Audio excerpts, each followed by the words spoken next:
Matthew 26, the plot against Jesus. When Jesus had finished saying all these things, he said to his disciples, As you know, the Passover is 2 days away, and the Son of Man will be handed over to be crucified. Then the chief priests and the elders of the people assembled in the place of the high priest, whose name was Caiaphas. And they schemed to arrest Jesus secretly and kill him. But not during the festival, they said, or there may be a riot amongst the people.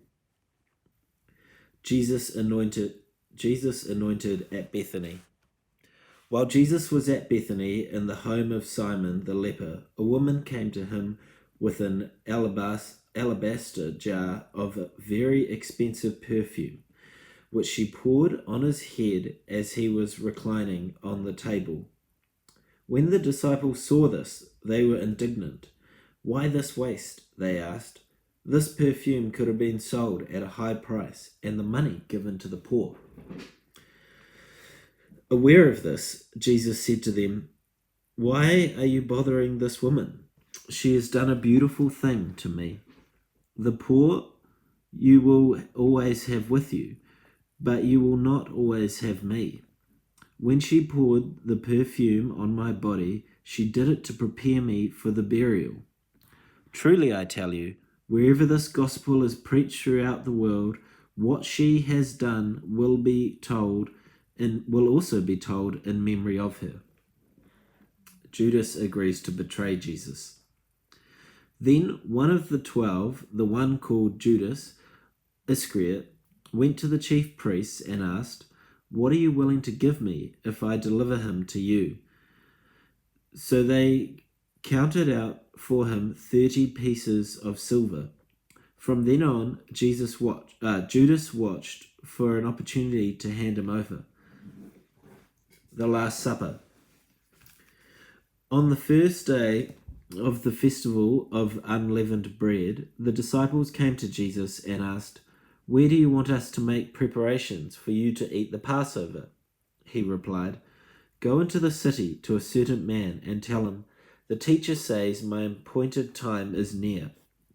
I am going to celebrate the Passover with my disciples at your house.'" And so the disciples did as Jesus has directed them and prepared the Passover.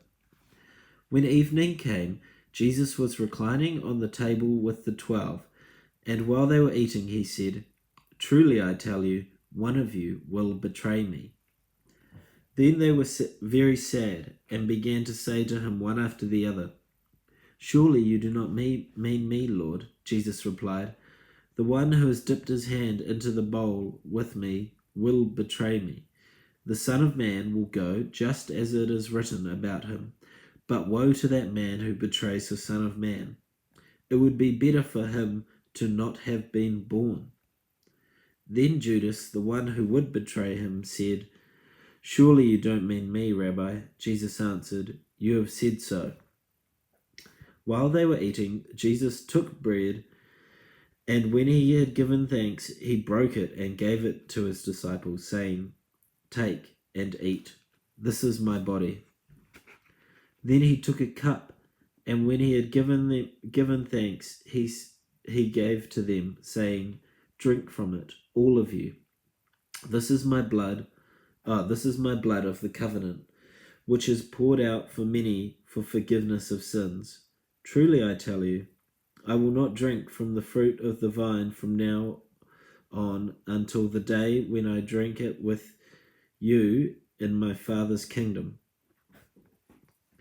When they had sung a hymn, they went out to the Mount of Olives. Jesus predicts Peter's denial. When Jesus told them, "This very night you will all fall away on account for me, for it is written, 'I will strike the shepherd, and the sheep of the flock will be scattered.' But after I have risen, I will go ahead of you into Galilee." Peter replied, "Even if all falls away on account of you, I never will." "Truly I tell you," Jesus answered, This very night before the rooster crows, you will disown me 3 times. But Peter declared, even if I have to die with you, I will never disown you. And all the other disciples said the same. When Jesus went with his disciples to a place called Gethsemane, he said to them, sit here while I go over there and pray. He took Peter and the 2 sons of Zebedee along with him, and he began to be sorrowful and troubled. Then he said to them, my soul is overwhelmed with sorrow to the point of death. Stay here and keep watch with me.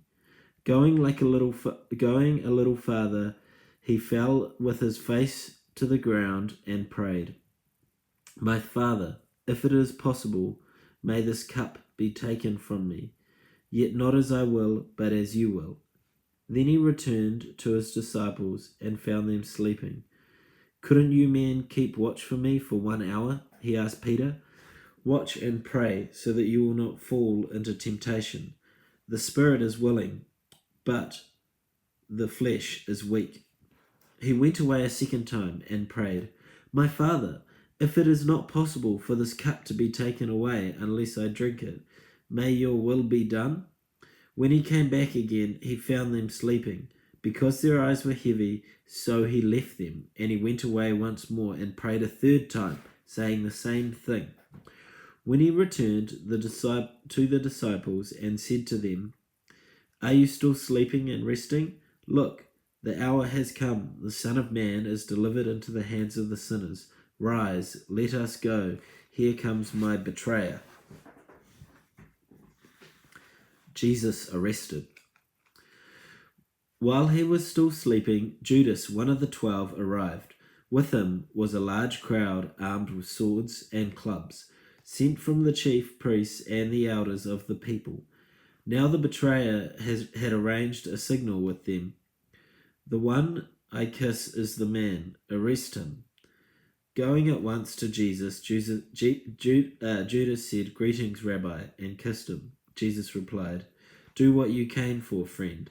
Then the man stepped forward, seized Jesus, and arrested him. With that, one of Jesus' companions reached for his sword, drew it, and struck the servant of the high priest, cutting off his ear. Put your sword back in its place, Jesus said to him, for all who draw the sword will die by the sword. Do you think I cannot call on my Father, and he will at once put at my disposal more than 12 legions of angels? But how then would the scriptures be fulfilled that say it must happen in this way? Oh, this is a long one.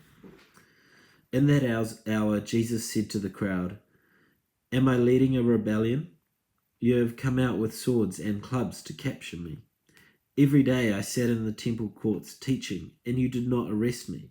But this has all taken place that the writings of the prophets might be fulfilled. Then all the disciples deserted him and fled. Jesus before the Sanhedrin. Those who had arrested Jesus took him to Caprius, the high priest, where the teachers of the law and the elders had assembled. But Peter followed him at a distance, right up to the courtyard of the high priest. He entered and sat down with the guards to see the outcome. The chief priests and the whole Sanhedrin were looking for false evidence against Jesus so that they could put him to death, but they did not find any, though many false witnesses came forward. Finally, 2 came forward and declared, this fellow said, I am able to destroy the temple of God and rebuild it in 3 days. Then the high priest stood up and said to Jesus, are you not going to answer? What is this testimony that these men are bringing against you? But Jesus remained silent. The high priest said to him, I charge you under oath by the living God, tell us you are the Messiah, the Son of God. You have said so, Jesus replied. But I say to all you, from now on you will see the Son of Man sitting at the right hand of the Mighty One and coming on the clouds of heaven. Then the high priest tore his clothes and said, He has spoken blasphemy. Why do we need any more witnesses? Look, now you have heard the blasphemy. What do you think? He is worthy of death, they answered. Then they spit in his face and struck him with fists. Others slapped him and said, Prophesy to us, Messiah. Who hit you? Peter disowns Jesus. Now Peter was sitting out in the courtyard when a servant girl came to him. You were also with Jesus of Galilee, she said to him. But he denied it before them all. I do not know what you are talking about, he said. Then he went out to the gateway, where another servant girl saw him and said to the people there, This fellow was with Jesus of Nazareth. He denied it again with an oath. I do not know the man. After a little while, those standing there went up to Peter and said, Surely you are one of them. Your accent gives you away. Then he began to call down curses and swore to them, I do not know the man. Immediately a rooster crowed. Then Peter remembered the word Jesus had spoken. Before the rooster crows, you will disown me 3 times. And he went outside and wept bitterly.